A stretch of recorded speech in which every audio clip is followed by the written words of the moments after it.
Well, several Kansas schools are in the spotlight. The U.S. Department of Education now launching an investigation into 4 districts, claiming that they're violating Title IX and parents' rights with social transitioning policies. Kansas Capitol Bureau Chief Rebecca Chung explains. Thanks, David. Yeah, I spoke with the Attorney General, Chris Kobach, and he claims that these school districts are keeping parents in the dark when it comes to their kids' social transitioning. He's also claiming that there are policies that allow students to participate in sports and access locker rooms and restrooms based on their gender identity instead of their biological sex. The Kansas Attorney General is going head-to-head with Kansas school districts. Even the Secretary of the U.S. Department of Education saying the alleged behavior is allowing gender ideology to run amok. The policies that would exclude the parents from any discussions of a child's considering of gender transitioning. That one appears to violate FERPA.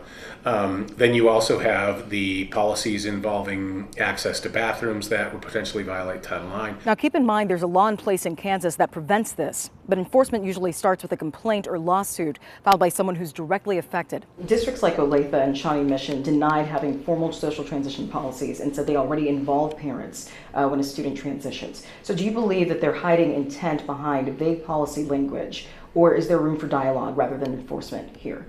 Well, I think that's what the Department of Education is going to look at. You know, are these policies, are the written policies themselves violating federal law? Are the policies written in a vague way so that the actual happenings in the school district are violating federal law and violating parents' rights? This investigation is for the Kansas City, Kansas School District, Olathe Public Schools, the Shawnee Mission School District, and Topeka Public Schools. Now, when we spoke with the board president for Topeka Public Schools to ask about specifics on their policies, this is what he had to say.